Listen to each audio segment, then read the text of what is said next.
11 नवंबर से आपके एग्जाम्स। जब विद्यार्थी प्रवेश के लिए जाता था, जब से FYUP कार्यक्रम लागू हुआ है, 4 विषयों की जगह पर वर्तमान में वो 3 विषयों का अध्ययन करता है। ये सब पर्यायवाची हैं। ये भी एक भ्रांति है।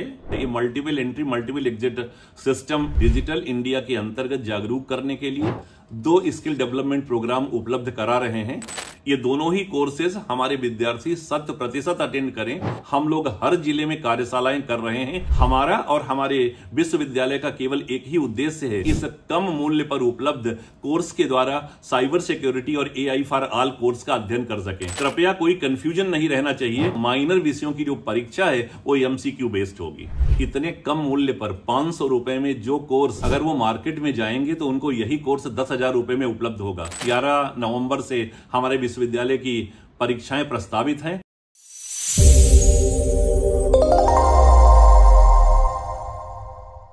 नमस्कार, आपका स्वागत है विश्वविद्यालय वार्ता में। मैं हूं वत्सला मिश्रा, आपकी होस्ट, और आज हमारे साथ हैं डॉक्टर RK द्विवेदी सर, निदेशक CDC। तो आज की जो पॉडकास्ट है वो बहुत ही स्पेशल और बहुत इंपॉर्टेंट है हमारे स्टूडेंट्स के लिए, क्योंकि 11 नवंबर से आपके एग्जाम्स हैं और अभी भी जो कोर्स स्ट्रक्चर को लेके जो जितने भी आपके मन में सवाल हैं, जो भी कंफ्यूजन्स हैं, आज इस पॉडकास्ट के थ्रू आपको सभी के आंसर मिल जाएंगे। और पिछले पूरे महीने से सर अलग अलग जिलों में, कॉलेजेस में जाके वर्कशॉप्स भी कर रहे हैं ताकि स्टूडेंट्स को हो रहे चेंजेस के बारे में जागरूक करा जा सके और आपके जितने भी क्वेश्चंस और डाउट्स हैं सबको सॉल्व किया जा सके। नमस्कार सर, आपका बहुत बहुत स्वागत है।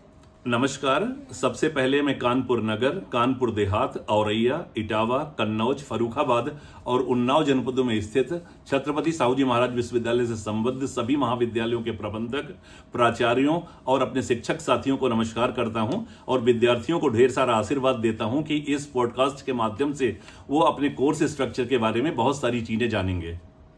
सर, NEP 2020 के अंडर यूनिवर्सिटी और एफिलिएटेड कॉलेजेस में 3 साल और 4 साल के बैचलर लेवल के कोर्सेज लागू हुए हैं, तो इस बारे में आप क्या कहना चाहेंगे? त्रिवर्षीय बैचलर पाठ्यक्रम 2021 में शुरू हुए थे और अभी भी चल रहे हैं, जबकि FYUP 4 ईयर अंडरग्रेजुएट प्रोग्राम ये अभी जुलाई 2025 में ही शुरू हुआ है और वर्तमान में जो विद्यार्थी अध्ययनरत हैं फर्स्ट सेमेस्टर में, वो सब FYUP पढ़ रहे हैं।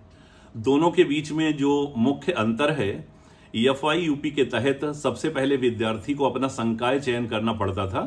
संकाय के अंतर्गत जैसे विज्ञान संकाय, वाणिज्य संकाय, कला संकाय के अंदर भाषा, humanities and social sciences, performing arts से अलग संकाय हुआ करते थे।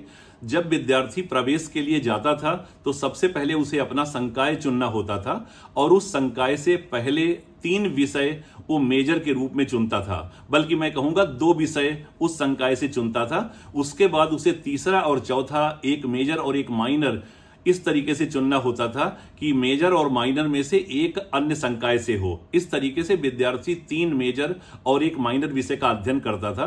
इसके अतिरिक्त वोकेशनल कोर्स और को करिकुलर कोर्सेज भी स्टडी करता था। जब से FYUP कार्यक्रम लागू हुआ है जुलाई 2025 से, तब से कोर्सेज की संख्या में कमी आई है। अभी भी विद्यार्थी सबसे पहले संकाय का चयन करता है। संकाय चयन के उपरांत जब वो 2 मेजर लेता है, अब उसे तीसरा माइनर अपने संकाय से या दूसरे संकाय से लेने की छूट है। इस प्रकार 4 विषयों की जगह पर वर्तमान में वो 3 विषयों का अध्ययन करता है। इसके अतिरिक्त वोकेशनल कोर्स और को करिकुलर कोर्स की संख्या में भी परिवर्तन हुआ है। तो सर, FYUP लागू होने के बाद जो स्किल डेवलपमेंट कोर्सेज हैं और जो को करिकुलर कोर्सेज हैं, उनमें क्या बदलाव आएंगे? सबसे पहले मैं ये कहना चाहूंगा कि skill development course, vocational course, रोजगार परक पाठ्यक्रम और कौशल विकास पाठ्यक्रम ये सब पर्यायवाची हैं। कृपया इसमें कंफ्यूज न हुआ जाए। त्रिवर्षीय ग्रेजुएट कार्यक्रम के अंतर्गत हर विद्यार्थी को 4 वोकेशनल कोर्स करने पड़ते थे और को करिकुलर कोर्सेज की संख्या 6 थी। मैं आपको 6 करिकुलर कोर्सेज के नाम भी बता देता हूं। फर्स्ट सेमेस्टर में food, nutrition and hygiene, second semester में first aid and health, third में human values and environmental studies, fourth semester में physical education and yoga, fifth semester में analytical ability and digital awareness और six semester में communication skill and personality development का अध्ययन करना होता था। जब से FYUP लागू हुई है, जो हमारे को करिकुलर कोर्सेज हैं इनकी संख्या घट करके 4 रह गई है और उन 4 कोर्सेज में 3 courses first aid and basic health, human values and environmental studies, physical education and yoga, ये वही हैं जो त्रिवर्षीय विद्यार्थी को पढ़ने पड़ते थे। इसके अलावा एक और course social responsibility and community engagement और बढ़ाया गया है। इस प्रकार एफवाई यूपी के अंतर्गत जो विद्यार्थी अध्ययन कर रहे हैं उनके को करिकुलर कोर्सेज की संख्या 6 से घट करके 4 रह गई है। अगर हम वोकेशनल कोर्स की बात करें तो त्रिवर्षीय पाठ्यक्रम में हर विद्यार्थी को 4 वोकेशनल कोर्स करने पड़ते थे, अभी उनकी संख्या भी घट करके 3 रह गई है। इस तरीके से वोकेशनल कोर्स 4 से 3 और को करिकुलर कोर्सेज की संख्या 6 से 4 हो गई है।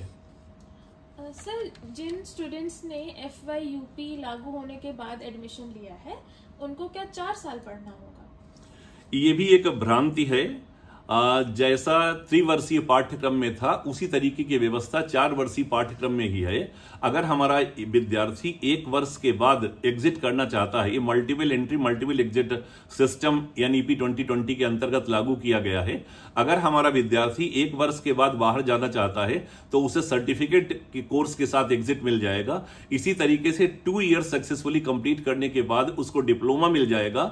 अगर 3 वर्ष के बाद वो निकलना चाहता है तो उसे ग्रेजुएशन की डिग्री मिलेगी और 4 वर्ष तक अध्ययन करता है तो उसे वही डिग्री रिसर्च के साथ मिलेगी।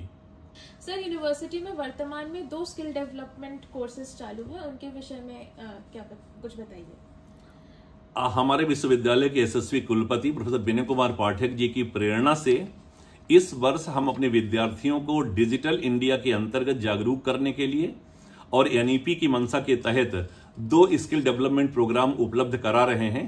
पहला कोर्स हम लोग IIT कानपुर के साथ MOU करने के साथ साइबर सिक्योरिटी के ऊपर, और दूसरा course AI for all for commerce students, AI for all for science students and AI for all for arts students के लिए कलाम फाउंडेशन न्यू दिल्ली की मदद से उपलब्ध करा रहे हैं। ये दोनों ही कोर्सेज हमारे विद्यार्थी 100% अटेंड करें, इसके लिए माननीय कुलपति जी के मार्गदर्शन में हम लोग हर जिले में कार्यशालाएं कर रहे हैं, जहां पर हमारे इनोवेशन फाउंडेशन के सारे अधिकारी, हमारे IIT कानपुर के एक्सपर्ट्स, हमारे कलाम फाउंडेशन के एक्सपर्ट्स भी रहते हैं।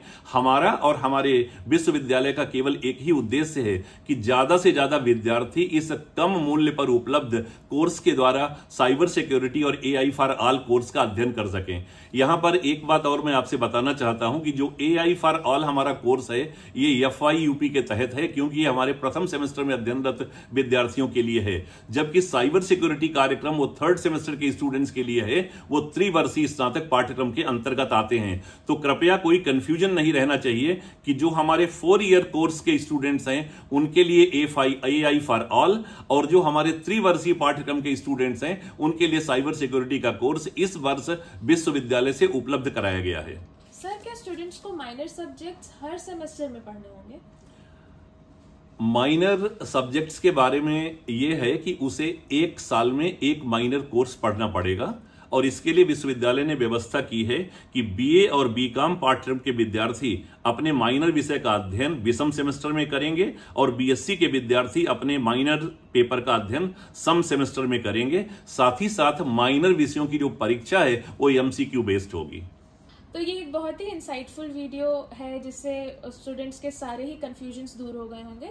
पर जाने के पहले सर, आप स्टूडेंट्स के लिए कोई मैसेज एक बार देना चाहेंगे?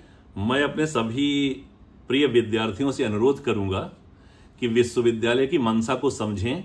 इतने कम मूल्य पर 500 रुपए में जो कोर्स साइबर सिक्योरिटी और AI फॉर ऑल पर उनको उपलब्ध कराया जा रहा है, अगर वो मार्केट में जाएंगे तो उनको यही कोर्स 10,000 रुपए में उपलब्ध होगा।